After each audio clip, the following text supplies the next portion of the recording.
श्री शिवाय नमस्तुभ्यम। दोस्तों, सावन के इस पूरे महीने में आपने मेरे साथ भारत के कई शिव मंदिरों के दर्शन किए।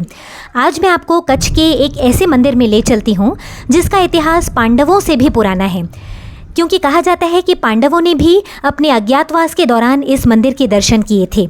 और केवल दर्शन ही नहीं, बल्कि अपने अज्ञातवास का काफ़ी समय पांडवों ने इस मंदिर के समीप इस स्थान पर बिताया था।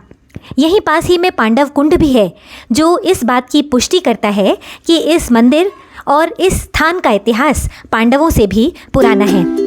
मंदिर में प्रवेश करने से पहले ही यहाँ के सुंदर नज़ारे और ढेर सारे मोर आपका मन मोह लेंगे। चारों तरफ जहाँ भी आप नज़र उठाकर देखेंगे, ये मोर आपको दिखाई देंगे। अद्भुत दृश्य, बहुत ही सुंदर, हर जगह मोर ही मोर। हम बात कर रहे हैं भद्रेश्वर महादेव मंदिर की, जो गुजरात के कच्छ जिले में स्थित है। यह मंदिर नाड़ेश्वर महादेव और चौखंडा महादेव के नाम से पूरे भारत में विख्यात है। इस मंदिर की कच्छ में बहुत मान्यता है। कोई भी भक्त यहाँ से खाली हाथ नहीं लौटता। इस वीडियो में मैं आपको बताऊंगी इस मंदिर के इतिहास के बारे में। मंदिर में होने वाली भव्य आरती के दर्शन भी हम करेंगे। मंदिर में भक्तजनों के द्वारा करवाई जाने वाली विशेष पूजा और अनुष्ठान भी आपको दिखाऊंगी। इस मंदिर तक आप कैसे पहुँचे, यहाँ ठहरने की क्या व्यवस्था है, और साथ ही मंदिर के आसपास के दर्शनीय स्थलों के बारे में भी आपको बताऊंगी।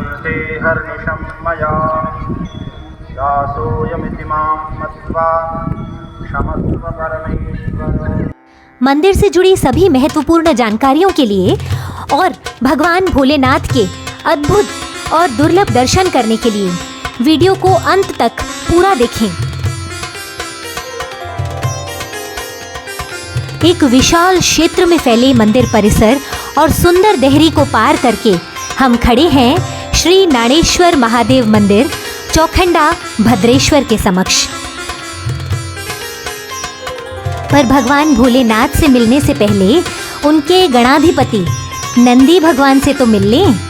मंदिर में प्रवेश करने से पहले ही आपको मंदिर के द्वार पर एक विशाल नंदी देव की प्रतिमा दिखाई देगी, जो बहुत ही खूबसूरत है। नंदी देव को नमस्कार कर जैसे ही हम आगे बढ़ने को हुए, तो मंदिर की सुंदर चौखट को देखकर मन प्रसन्न हो गया। चौखट ही इतनी प्यारी, इतनी सुंदर थी। पास ही में जो खम्भे थे, उन पर इतनी सुंदर कलाकारी की गई थी जिसे शब्दों में बयां कर पाना बहुत मुश्किल है।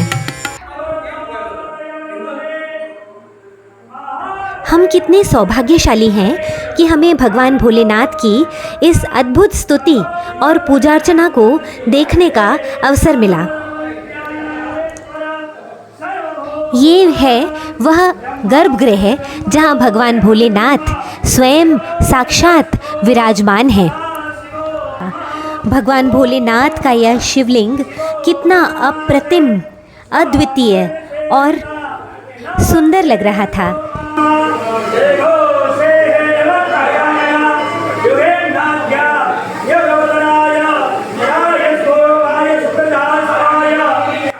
यही है वह परम चमत्कारी शिवलिंग जिसके आगे परम तेजस्वी और परम शक्तिशाली पांडवों ने भी अपना शीश नवाया था। आज भी भोले बाबा अपने हजारों लाखों भक्तों की मनोकामनाएं पूर्ण करते हैं, और जब मनोकामना पूर्ण होती है तो यहाँ पर भक्तगण अपने परिवार कुटुंब के साथ रुद्राभिषेक, रुद्री, लघु रुद्री आदि पूजा अर्चनाएं संपन्न करवाते हैं।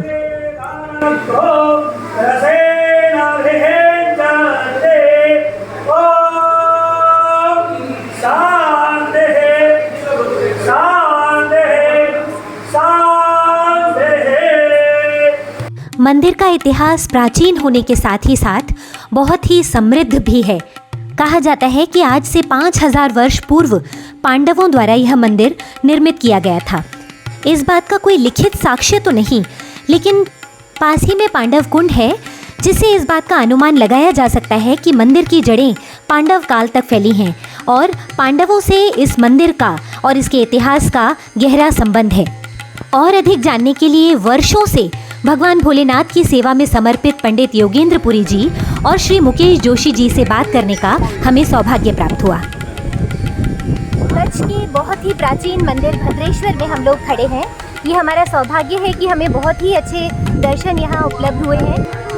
पंडित जी प्लीज़ हमें बताएंगे कि इस मंदिर का इतिहास कितना पुराना है और इसकी स्थापना किसने की? जी। भगवान नारेश्वर स्वयंभू है जी। कोई समय में यहाँ पे समुद्र था।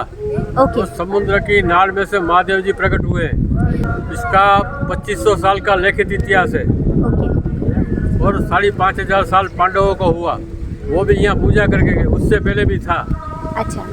और सिद्धराज जयसिंह यहाँ पाकिस्तान से निकला था, यहाँ से जाता था, तो उसको महादेव जी बहुत अच्छे लगे जी। उसको ऐसा लगा कि मैं अपनी यहाँ पार्टनर लेके जाऊँ।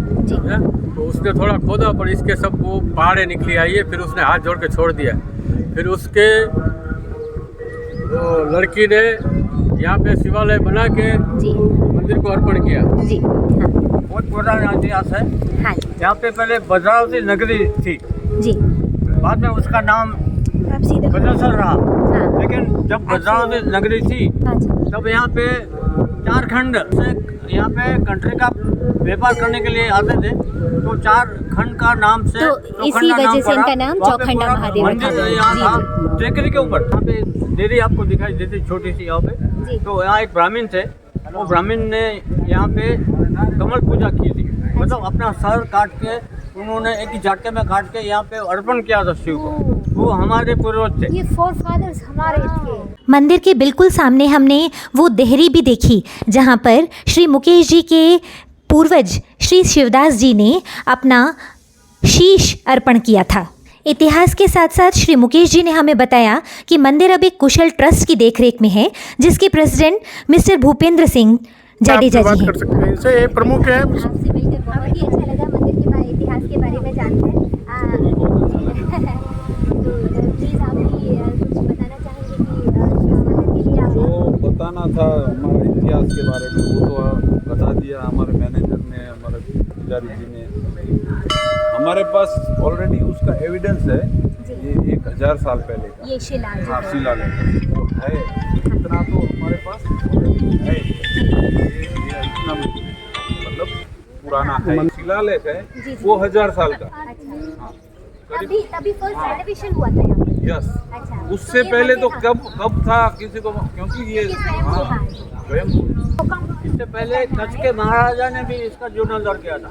2001 की साल में जब भूकंप हुआ तो ये सब पूरा नष्ट हो गया था। लेकिन कृपा से ये शिवलिंग को कुछ नुकसान नहीं हुआ। प्लान बन रहा है पूरा हमारा जो डेवलप करने का है ना, उसका प्लान सारी चीजें धीरे-धीरे वेबसाइट्स के ऊपर लॉन्च तो इसको एक्सटेंड भी करेंगे। पूरा जितना भी आगे पीछे सामने की साइड आप देखेंगे तो इस तरह प्रेसिडेंट मिस्टर भूपेंद्र के साथ साथ vice president mister Bharat Gupta ने भी मंदिर के बारे में हमें बहुत सारी बातें बताई। देखिए ये मंदिर जब ये भूकंप में गिरा था जी। इसके लिए एक नई चीज मैं बताता हूँ। ये शिलालेख आप देखोगे तो 1963 का है। ओके। ये भूकंप में दब गया था जी। यहाँ पे नीचे। अब ये शिलालेख सब ढूंढ रहे थे भाई ये शिलालेख कैसे मिले, जी। क्योंकि इतना सारा मलबा था। हाँ जी। तो कुछ लोग उतरे नीचे। जी। लोग उतरे तो नहीं मिला, पर अचानक से बहुत लंबा सांप निकला। अच्छा। वो सांप एक दिशा से अंदर घुसा। लोगों ने देखा सांप घुस रहा है यहाँ से, तो वहाँ देखा सांप के पीछे टॉर्च लगाई। अच्छा। और सांप तो निकल गया, जो टॉर्च की लाइट थी वो इस शिलालेख के ऊपर दिखाई दी। अच्छा, तो वो सांप ने तो बाहर वो सिर्फ दर्शन सांप किया उसका। इसीलिए आया था वो शिलालेख दिखाने के लिए। जी। वो गायब हो गया और उसके बाद एक एक पत्थर हटा के ये शिलालेख मिली। इसके बाद हम मंदिर के दूसरे हिस्से में गए जहाँ पर पुरुषोत्तम मास की कथा का आयोजन किया गया था। दाल चावल और अनाजों से बनी सुंदर रंगोली जो कलश के नीचे सुसज्जित की गई थी, उसे देखकर तो आप मंत्रमुग्ध हो जाएंगे। इस स्थान पर भगवान शिव, भगवान विष्णु और माता लक्ष्मी की सुंदर मूर्तियां स्थापित की गई थीं। पूरे पुरुषोत्तम मास में प्रतिदिन यहाँ पर पुरुषोत्तम मास की कथा का आयोजन किया गया है। हजारों श्रद्धालु यहाँ इस कथा का श्रवण करने आते हैं। श्रावण मास में पुरुषोत्तम मास का कितना अधिक महत्व है, यह आप इस मंदिर में आकर खुद ही जान जाएंगे। कथा वाचन के समय तो मंदिर में पैर रखने तक की भी जगह नहीं होती है। कुछ विशेष तिथियों पर तो यहाँ भंडारे का भी आयोजन किया जाता है। आज भी पुरुषोत्तम मास की कथा के बाद भंडारे का आयोजन किया गया है। आप भी पुरुषोत्तम मास की इस परम पावन कथा की कुछ झलकियों का दर्शन लाभ लीजिए। ये जो आप देख रहे हैं, ये 1.25 लाख पार्थिव शिवलिंगों का समूह है जो भक्तजन अपने हाथों से बनाकर भगवान को समर्पित करते हैं। तो अब बताइए, इस भव्य और सुंदर मंदिर के दर्शन करके आपको कैसा लगा? तो फिर देर किस बात की है, जल्दी से यहाँ आने का प्रोग्राम बनाइए। कच्छ का ये बहुत ही वैभवशाली इतिहास वाला मंदिर है। एक बार यहाँ ज़रूर दर्शन करने आइए। अगर आप ट्रेन से यहाँ आने का मन बना रहे हैं तो इसका निकटतम रेलवे स्टेशन जो है गांधीधाम रेलवे स्टेशन है। गांधीधाम से भद्रेश्वर 33 किलोमीटर दूरी पर है। भारत के बहुत सारे शहरों से गांधीधाम स्टेशन की कनेक्टिविटी है।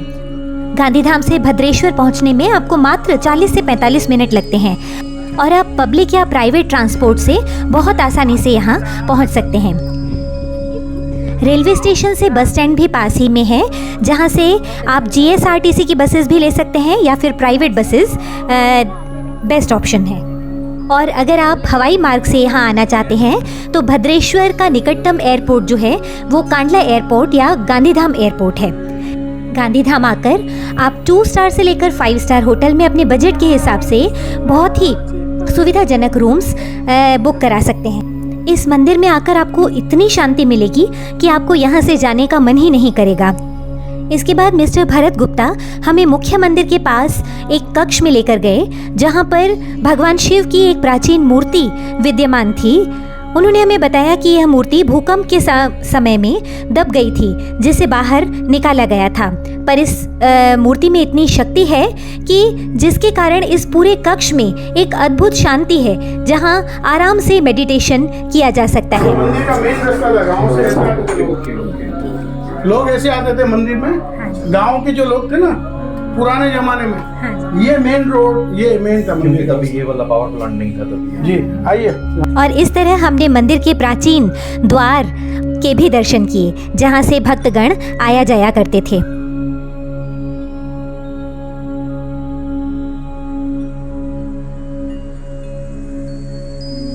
मोरों का काफी मोर है यहाँ पे। हाँ, बाकी तो आप देखोगे तो देखो चारों तरफ, यहाँ पे अभी कम है आज। हाँ, वहाँ भी वो देखिए। मंदिर का प्राचीन द्वार देखने के बाद हमने 117 साल पुराना ताम्रपत्र भी देखा, जिससे इसके इतिहास की पुष्टि होती है। मंदिर के बारे में इतना सब जानने के बाद अब समय हो चला था भोलेनाथ की शयन आरती का। शंखों की ध्वनि सुनते ही सभी लोग मंदिर की तरफ बढ़े।